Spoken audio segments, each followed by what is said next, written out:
Chapter 11 scientists और subconscious mind.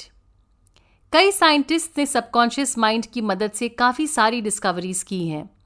करीब 40 साल पहले डॉक्टर बैंटिंग, जो कनाडा के एक मशहूर फिजिशियन थे, डायबिटीज़ का इलाज ढूंढ रहे थे। एक दिन वो काफ़ी थके हुए थे और सो गए। तब उनके सबकॉन्शियस माइंड ने उन्हें सुझाव दिया कि वो डॉग्स के पैनक्रियाटिक डक्ट से रेसिड्यू को निकालें, और इसी तरह इंसुलिन का आविष्कार हुआ। डॉक्टर बैंटिंग काफ़ी समय से इस विषय पर सोच रहे थे, तो उनके सबकॉन्शियस माइंड ने उन्हें इस तरह से सल्यूशन दिया।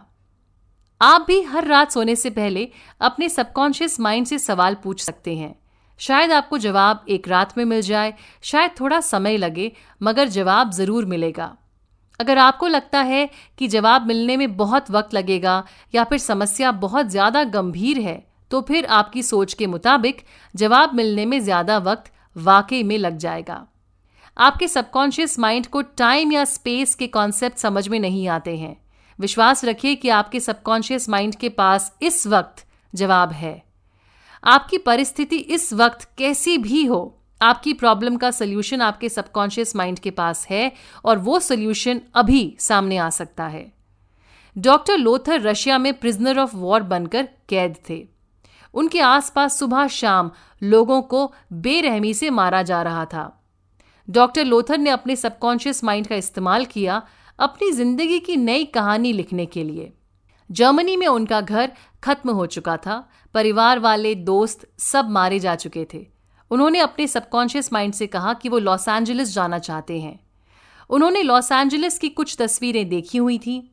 वो उन्हीं तस्वीरों को बार बार याद करके इमेजिन करते कि वो उन गलियों से गुजर रहे हैं और उनके साथ एक अमेरिकन लड़की है। इस लड़की से वो वॉर से पहले मिल चुके थे, और आज ये लड़की वाकई में इनकी बीवी है। काफ़ी दिन तक डॉक्टर लोथर अपने दिमाग में ये तस्वीर बनाते रहे। फिर एक सुबह चीफ गार्ड सारे कैदियों की गिनती ले रहा था। डॉक्टर लोथर का नंबर था 17। 16 तक गिनने के बाद गार्ड को किसी ने बुला लिया। डॉक्टर लोथर चुपके से निकल लिए। जब गार्ड वापस आया तब उसने 17 से गिनती शुरू की, यानी कि डॉक्टर लोथर के पीछे खड़े हुए कैदी का नंबर 17 हो गया था। शाम को भी कैदियों की गिनती उतनी ही थी, इसीलिए डॉक्टर लोथर का गायब होना किसी को पता भी नहीं चला। वो घंटों चलते रहे और भागते भागते पोलैंड आ पहुंचे। उसके बाद कुछ लोगों की मदद से स्विट्जरलैंड पहुंचे। वहां उन्हें एक अमेरिकन कपल मिला जिन्होंने उन्हें कैलिफोर्निया आने का न्योता दिया, और बस जैसा डॉक्टर लोथर ने हमेशा मन में सोचा था वैसा ही हुआ। कुछ दिनों बाद वो लॉस एंजलिस की गलियों से ही गुजर रहे थे। आज तक जो भी दुनिया में हुआ है, आपके सबकॉन्शियस माइंड को वो हर एक चीज़ पता है। एक साइंटिस्ट अपने सबकॉन्शियस माइंड की मदद से हिस्ट्री में चला जाता है और बीता हुआ सच जान भी लेता है और उसे अच्छी तरह से समझ भी जाता है। जब कभी आपको लगे कि आपको एक बहुत ज़रूरी फैसला लेना है और कुछ समझ नहीं आ रहा है, तो सबसे पहले अपने दिमाग को शांत कीजिए, अपने शरीर को रिलैक्स होने को कहिए। अब अपना फोकस सॉल्यूशन पर ले जाइए। जब आपको उस प्रॉब्लम का सॉल्यूशन मिल जाएगा, तब आप कितना हल्का महसूस करेंगे। आपकी सालों की तमन्ना जब पूरी हो जाएगी, तब आप कैसे सुकून की सांस लेंगे। बस उसी एहसास का मजा लीजिए और ये करते करते सो जाइए। शायद अगली सुबह आपके पास जवाब हो, शायद ना हो, या शायद दिन में कोई और काम करते हुए अचानक से आपको इस समस्या का समाधान मिल जाए। जोसेफ मर्फी बताते हैं कि एक बार उनकी एक कीमती रिंग मिल नहीं रही थी और वो काफ़ी परेशान हो गए थे।